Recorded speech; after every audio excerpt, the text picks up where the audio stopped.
statement? I give Miami a lot of credit. I thought they played well. I thought their guard play was really solid. A couple veteran guards with likes, and the young man, what is it, Vasiliak? Vic? Sorry about DJ.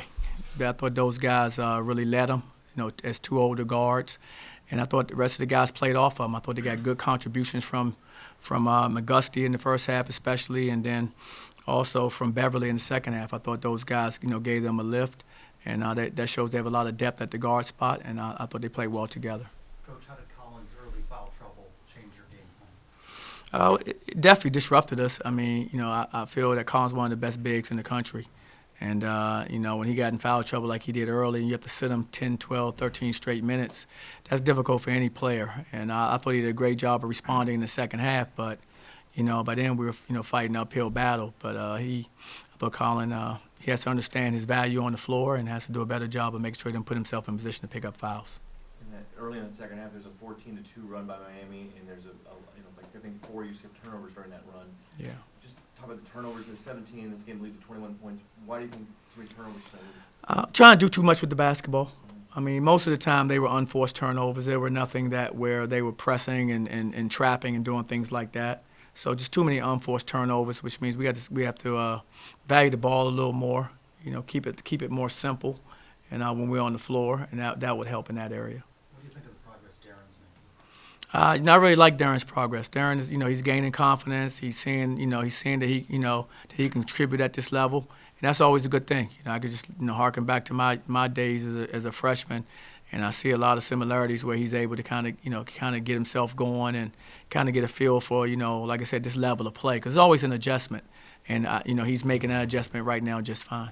I know Darren played, a little in the first game. Was he doing stuff in practice in the past few weeks that, proved to you that he would potentially be able to help you this year? Yeah, absolutely. And all of the things we do in practice and we're charting things, he's been shooting up the charts over the last couple of weeks exactly, and so he's definitely, come to mind because of that. As you know, players, they determine who play, of course.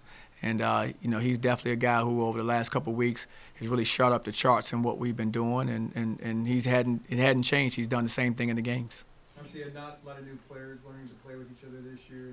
Brandon just got eligible last week. How is that going, the progress, and just these guys learning how to play on the court together?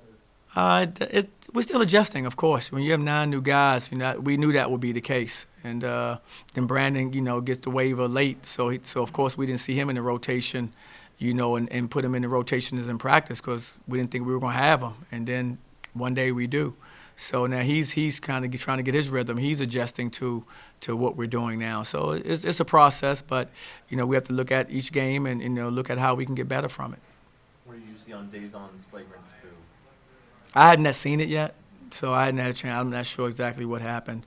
I just got the call from the ref that it was a flagrant 2, and that's all I know. You want to see more composure from him in a situation like that? Definitely, and I talked to him about that right after the game, and he understood. He apologized for his actions, after the game, and he understood, that wasn't a good thing to do, and I think he just kind of got caught up in the moment, and I think the kid likes it.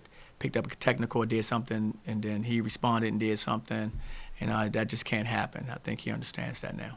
Can you talk about the free throw shooting? There was a huge drop-off from the first half was 60%, all the way to the second half was 28.6%. Can you talk about why the free throw shooting wasn't up to par this game? Well, a couple of things. I'd like to see get to the line a little more, first and foremost. I think we took 12 free throws for the game. And I also would like to see us, of course, shoot a better percentage. I think part of that is some of our guys just getting comfortable. Again, some of these guys, it's first-time minutes, different roles for some of these players. And it's an adjustment. It just is. That's what I was saying about their backcourt. They have several experienced guys that they can really rely on in that backcourt. We have all new guys, in the backcourt really playing substantial minutes. So there's an adjustment with that. And even for Colin now, who's in a different role, because he missed a few free throws that he normally doesn't miss. But he's just adjusting. He was the 4th or 5th option last year. Now he's one of our top options.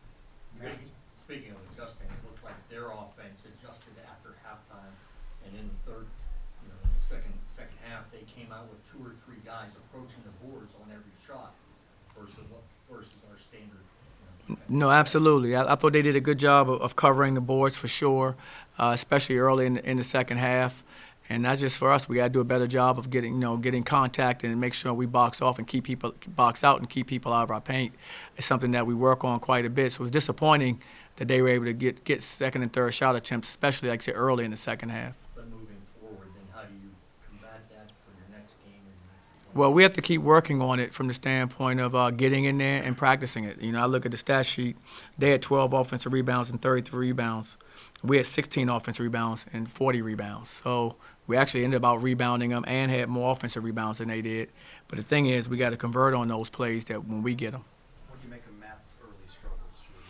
I think, like a lot of young players, it means so much to him. He's back home, family, friends, the community here, and he wants to do well to a point where, it can become, you can want it so much that it can become, pressured for you. You know what I'm saying? I think as he starts to loosen up, which he will, because he's too good a player, he's too experienced, and he's got 2 games under his belt for us.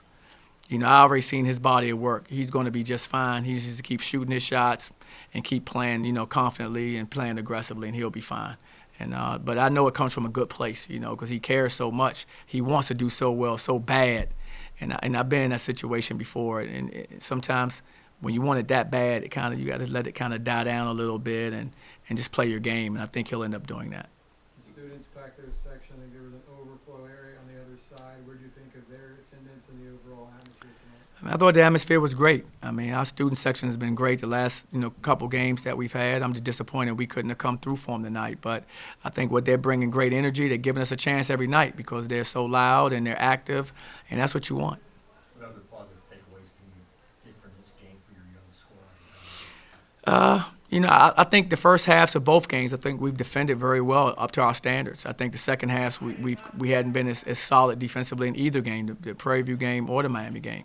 So I'm just taking solace that if we can just keep defending like we've done in the first half for 40 minutes, we get back to UCF, defense and our identity. And I can see that happening for us because we'll take some things from this game, we'll learn from them, and we'll make the adjustment.